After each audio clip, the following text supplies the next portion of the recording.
So this was my first real sailing trip. I did a 1 quick hour long lesson back in college, and then I'd also done a day trip on the North Sea in the winter. So really not the same thing. So this was my first time experiencing the glamorous side of sailing, right? The sun, the sail, the Aperol spritz, and I will tell you, the best parts are so much better than they look in this video. But it's not all upsides. I didn't know much about boats before going into this. It really was a learning experience to spend 7 days on a small boat with 2 other couples. Our first night was hot. There was no airflow in the marina, and the bugs were biting so bad. It was a really rough start. But then the day comes when I wake up with the sun, and because I don't want to disturb anyone else, I start my day off with a swim. I explore using a hiking trail, and then when I come back to the boat, there's fresh coffee and breakfast waiting for me. And then the rest of the day follows like that. For this trip, our friend Florian, who recently got his licenses, was our skipper, aka our captain. Huge shout out to Florian. He did so much work to plan, monitor the weather, and execute to make sure that we were all safe. Also, I was able to ask all of my questions that fell into the I know nothing category without being judged. Our route for this trip started just north of Split, Croatia. From here, we traveled to the island of Brac for a lunchtime break to eat and swim. Then we continued on to the bay on the southern side of Brac for the night. The next day, we set sail for Vis. This was our longest sailing day. It was about 6 hours of sail time. From Vis, we sailed over to Hvar, and then we spent 2 nights here. First night in a bay, second night in a marina. From there, we started making our way back to our original marina, and we made a few stops along the way, including a spot on Hvar. Then we had one final night on the boat, and we went back into our marina. The first day, we flew in, took over the boat, got food. So really, the first day was all prep work. There was no fun activities happening. It was all work and prep work for the rest of the week. And if you just looked at this day with that really hot overnight, it would have looked like the trip was going to be terrible. So we've just gotten the boat and we're getting it loaded with our food for the week. I'd been warned that that first day is not fun and to just ignore it. Set expectations day 2 and onward. But we had 3 cabins and 2 bathrooms, and additionally a salon area and a kitchen area. The bedrooms were minuscule. There was no space to move around in them, but there was a door, so if you wanted to change in private, you could. So after that first day where we picked everything up, we got all set up and ready to go. That first sail setting was pretty special. You bring up the main sail and then the head sail, and you're moving your entire home by wind power. Everything you need is with you, and you're off to have an adventure. It's pretty cool.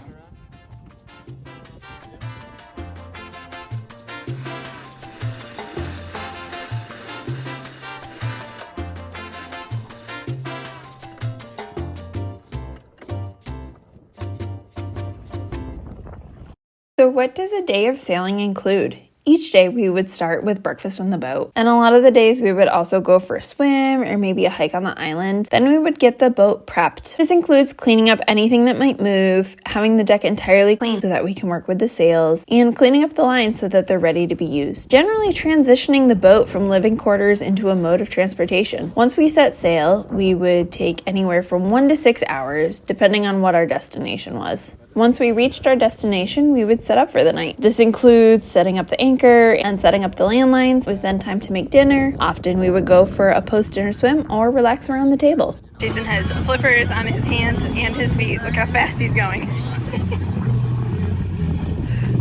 So for our second night, there were expected to be gale force winds. So we opted to stay somewhere with lead lines and that was protected from the wind. It was a cute little bay, but unfortunately the restaurant was fully booked. It did look really nice. In the end though, we actually ended our trip with the right amount of food, so it worked out. Continue on to the next day. This was our longest sailing day when we went to the island of Vis. When looking for a cove to stay in, there were 3 in a row and we went to the furthest one. This first one was full, so we backtracked and went to the next cove, and this one had a spot. It was a little bit tricky to get into, but we were able to make it with a solid line to the land and anchor line. When I woke up, we hadn't moved very much, but the boat next to us was moving a lot, and it made me nervous. So I woke up our captain. I had no idea what to do. Luckily, before really anything had to be done, the captain of the other boat woke up, realized they were moving quite a bit, and went ahead and tightened their lines. So despite the boat drama, this was my second favorite location. The bay had really awesome fish and a rocky beach that led to nearby hiking trails. We were able to take our dry bag into town for a sunset walk.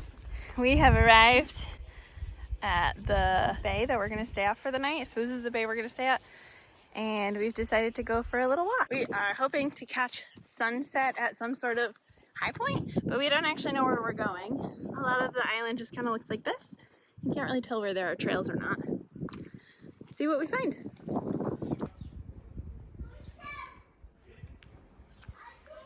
some old man to go to the left. So we did. And this is the trail that we've ended up on. We're not sure where it's going.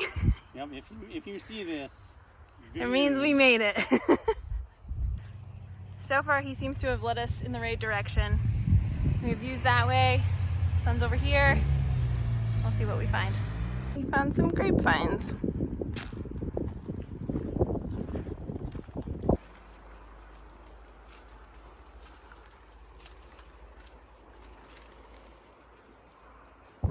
This is the view that we managed to find for sunset. The island is a bit bigger than we expected, so we would have had to go up over this range in order to see the water again, but it's still really nice.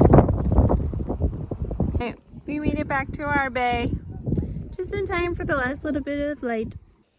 So this was one of the days where I woke up before everyone else. It's a very small space, so as soon as you start moving around, everyone can hear you. So in order to let everyone rest, I would get up and go swimming. This is one of the memories that sticks with me the most because I went swimming and it was really calm and it was really quiet. I saw all of these fishes and I was like, oh, that's really cool. So when you're snorkeling, you have your eyes down in the water, you have your ears also under the water, so you have your senses kind of disoriented. There was one point where I turned around and all of those fish I'd been looking at had been following me. And it might sound silly, but turning around and seeing a giant swarm of tiny fish following you is really freaky. I got back to the boat and I told everyone about it, and it turns out I maybe overreacted by being freaked out by the giant swarm of mini fish. Nevertheless, we spent the rest of the morning in this area, swimming, wandering around the island, and snorkeling.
For our sail on this day, we went from Vis to Hvar. It was my absolute favorite spot of the trip. We were the only boat when we arrived. About 20 minutes later, another boat parked here on the other side of the bay, but otherwise, we had the space to ourselves. That was it. No other boats came for the rest of the time. We dropped our anchor and we put out our landlines, and once secured, we had time to explore this tiny little town before dinner. I cannot oversell how beautiful this bay was. And while falling asleep here felt really special, waking up having the whole place to yourself is pure magic. Again, I woke up before everyone else, so I went for a swim, I went ahead and went ashore, and I went for a walk before anyone else was awake. So last night we anchored in this bay, which is super beautiful, but this morning it's 10 a.m.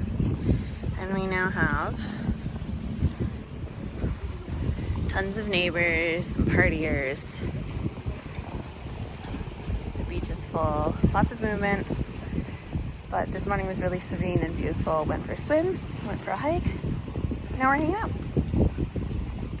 And once everyone was awake, we found that there was a cave here to explore. So we took the GoPro out and we did some diving under the cave. We spent most of the morning just snorkeling, exploring around the bay, and floating on our tubes with a little bit of pink bubbly, enjoying life. This bay got really busy during the day because the caves are a big tourist attraction. So it was really awesome for us to have had this place to ourselves overnight and then see just how popping it becomes during the day. It really is a different experience. That night, we had an appointment to stay in a marina not far away, and the wind wasn't really that strong this day, so we started some man overboard practice. When the ocean is as calm as it was during our trip, it can be hard to see why this is an important part of sailing. It seems so easy to see everything that's happening, but if some rough weather comes along, the waves make it so much harder to see a person in the ocean. Being prepared for an emergency is an important part of sailing. There can be a lot of risk involved. We did these drills with our buoy Frank in order to keep everyone safe. Frank did end up on the boat. He was safely rescued. Frank is recovering in case you're concerned. Still over. Frank!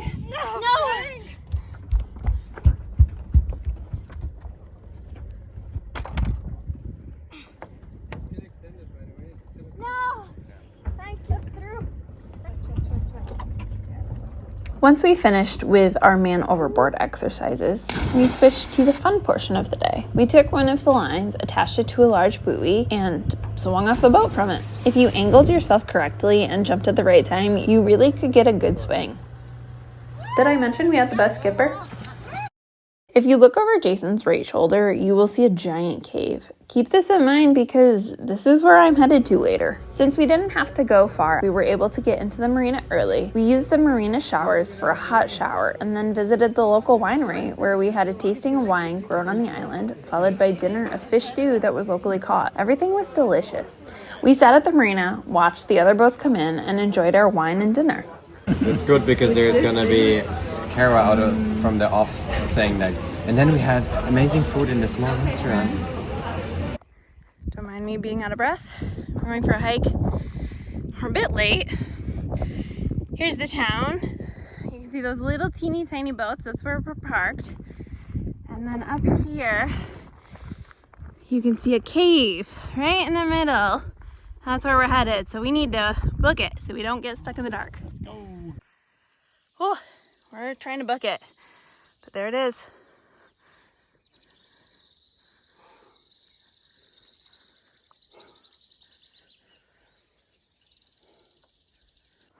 We found the church. There are a lot of swallows, I want to say. They're too big to be swallows. But there's some birds coming in for the night. Did ring the bell. Bell still works. And this building here still has a roof on it. So it's the only structure up here to still be complete.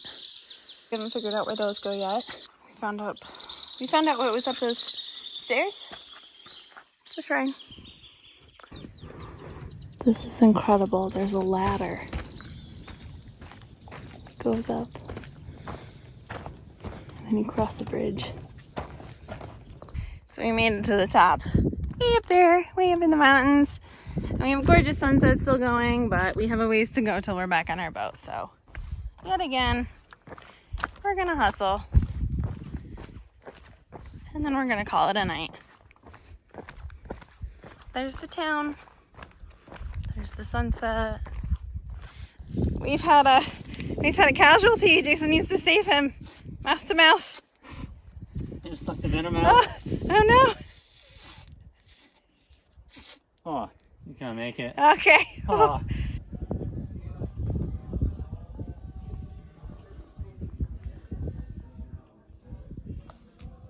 And just like that, it brings us to our final full day with the boat. We took the boat closer to Split so that the return would be easier on the next day. We took our time and we enjoyed the weather.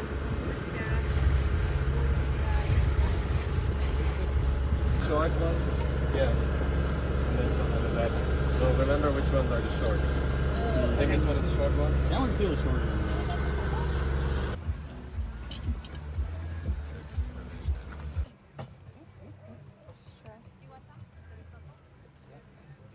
Shout out to Linda, who is a magician in the kitchen. She turned our leftover scraps into one of the tastiest dinners. I feel like that's a true superpower. The sunset here was so perfect. It felt like it was performing just for us. Making this video, I remember all of those amazing moments that we had on this trip. Some of them were caught on video and some were not. I just feel so grateful that I got to sail the Adriatic Sea with friends.